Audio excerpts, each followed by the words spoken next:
हा हा हा हा हा हा हा. मस्त साजूक तुपात भाजलेला रवा, तो थोडासा गुलाबी झाल्यानंतर त्याच्यात ओतलेलं गरम दूध आणि भिजलेले बदाम घातलेत तुम्ही त्याच्यात आणि साखर साखर नाही गूळ घातलाय आणि अशी मस्त वेलची पावडर. बरोबर. क्या बात आहे राजवाडे, तुम्हाला तर म्हणजे असं फक्त सुवासातून पूर्ण रेसिपी सांगायची कला आहे तुमच्यात अवगत. सुख आहे सुख, बाकी काही नाही. पण मला सांगा आज खीर का? राजवाडे, तब्येत बरी आहे ना? तुम्हाला गोड खायला कधीपासून कारणाची गरज भासू लागली आहे? टोमणे मारू नका मला तुम्ही. मला कुठलंच कारण लागत नाही, पण तुम्हीच माझ्या गोड खाण्यावरती बंधन आणून टाकलेत. मी नाही, हो तुम्हीच. ते डायटिशियन मॅडमनी. आणि अर्थात त्यालाही कारण आहेच ना. पण बळजबरीने मला शपथ घालून त्यांच्यापर्यंत नेलं कोणी? तुम्हीच ना. बीपी गुणाचं शूट झालं होतं तुमचं ना, मग मी योग्य तेच केलं. हे बरं आहे, म्हणजे तुम्ही केलं ते योग्य. आणि माझ्या स्वादकलिका मला जाब विचारतात त्याचं काय? त्या मला विचारतात सतत की काय समर, तू आम्हाला कधी गोड खायला देणार आहेस की नाही? हा हा हा. तर तुम्ही सुद्धा मनातल्या मनातच गोड बोलता ना, आम्हाला कुठे ऐकू येतं कधी? मी गोड बोलत नाही.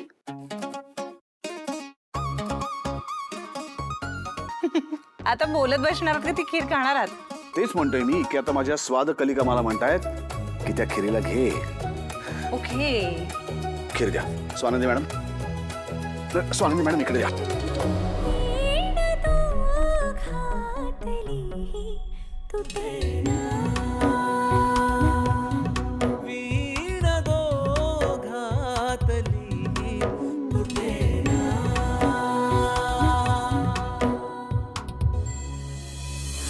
जरा म्हणून स्वानंदीला काही बोलायला देत नाही. जरा काही बोलायला लागले ना मी की आलाच मध्ये, जिथे तिथे समोर मध्ये येतो. आज चांगली संधी होती मला तिला बोलायची, पण आला मध्ये, गेली संधी वाया. मम्मा, तूच म्हणतेस ना किती हरलो तरी आपण आपले प्रयत्न सोडायचे नाही म्हणून. ते तर सोडणार नाहीच आहे मी. एक ना एक दिवस स्वानंदीला जमिनीवर आपटणारच. अर्पिता,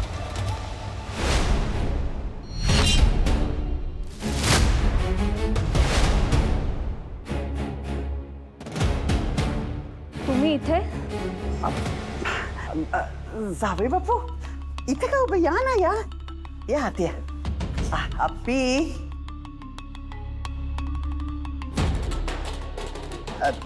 तुम्ही बोला. हा, मी आलेच. बोला बोला. तुम्ही असे अचानक इकडे आणि एवढ्या रात्री? तू तर येत नाहीस आपल्या घरी, म्हणून तुला न्यायला आलो. या पाणी घ्या. बसा ना जावे बापू. नाही नको. मला न्यायला म्हणजे? अर्पिता, प्लीज घरी चल ना. तुम्हाला सारखं सारखं तेच तेच बोलून कंटाळा येत नाही का हो? मग काय बोलू? हे बघा, इथे माझे कान काढण्यापेक्षा आहेत ना, तुम्ही तुमच्या स्वतःच्या आईला समजावा. अर्पिता, आईबद्दल नीट बोल.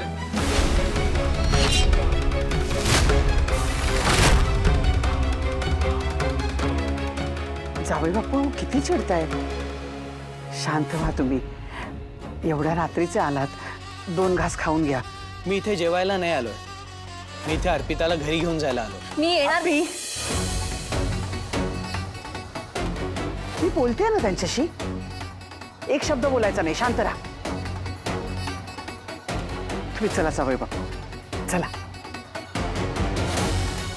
एक मिनिट. पास. हा, चला चला चला. बघा असं करू नका, मला छळू नका. तू बाऊल इकडे द्या आणि तुम्ही जा. अच्छा, म्हणजे मी जाऊ? फक्त खीर देऊन निघून जाऊ? मी थांबू नको इकडे? तुम्ही ना असं शब्दात पकडू नका मला स्वानंदी मॅडम. एक त्यांना गोड असं समोर दिसत असं ना की माझं चित्त थाऱ्यावर राहत नाही. ते बाऊल इकडे द्या आणि तुम्हाला थांबायचं तर थांबा इकडे. जा.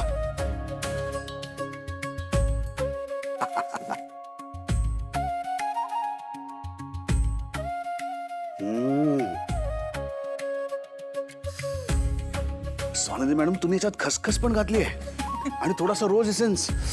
हा हा हा हा, म्हणजे एखाद्या माणसाने सुगरण असावं म्हणजे किती स्वानंदी मॅडम. राजवाडे, हम्म. राजवाडे, हा. ऐकताय ना? हम्म. Statue, statue. राजवाडे, मी स्टॅच्यू म्हटलं तुम्हाला. अहो माझा टाइम आउट चालू आहे आणि खीर खाताना स्टॅच्यू वगैरे असं काही नसतं.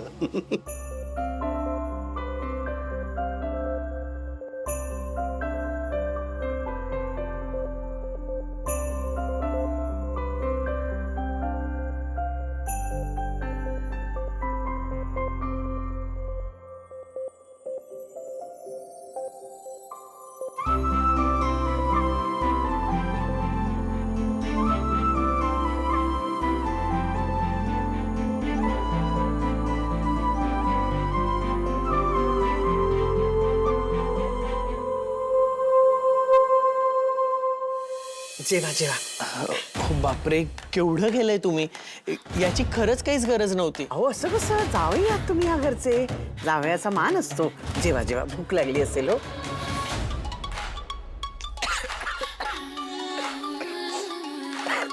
काय झालं, तिखट आहे का जास्त? खूप तिखट आहे. हे घ्या पाणी, घ्या पाणी. काय चटका लागला, गरम आहे? खूप खूप गरम आहे. भाजलं? अजून गरम पाणी देऊ?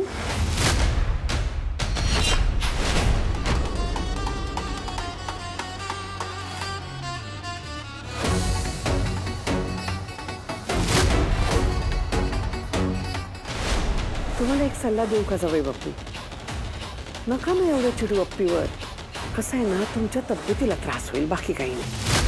तुमचं बीपी वाढेल, तुमचे केस गळतील, तुम्हाला डायबिटीस होईल आणि काय काय कुठले कुठले आजार विळखा घालतील. हो त्यातून आमच्या समरला जर कळलं की तुम्ही त्याच्या लाडक्या बहिणीवर म्हणजे अप्पीवर आवाज चढवला तर बस संपलंच सगळं. कसं आहे, आमचा समर ना फक्त साधा दिसतो, तसा साधा नाही आहे तो. समर चिडला ना तर मीही घाबरते हो त्याला. त्यात तुम्ही आमचे जावई, तुमच्याशी खरंच खूप चांगलं वागायची इच्छा आहे हो आमची. पण कसं आहे, आमच्या अप्पीने जर का तुमची तक्रार केली की तुम्ही तिच्याशी भांडता, वाईट वागता, तर तुमच्या सकट तुमच्या अख्ख्या फॅमिलीला गायब करेल तो. तुमचे पार लांबचे नातेवाईक पण उरणार नाहीत. कोणालाच कळणार नाही तुम्ही कुठे गायब झालात. कसं आहे जावई बापू, मोठ्या कुटुंबातली मुलगी म्हणजे फक्त लाड होत नाही तो तिचे, तिच्याबरोबर बाकी सगळ्या गोष्टी पण येतात. त्यातून समरला जर कळलं की तुम्ही तिच्या बहिणीला खूप त्रास देताय तर तो काय करेल तुमचं मी खरंच नाही सांगू शकत. तुम्हाला तर माहितीच आहे समरचं आपल्या दोन्ही बहिणींवर किती प्रेम आहे. मग आपल्या बहिणींना त्रास देणाऱ्याला तो कसा सोडेल असा?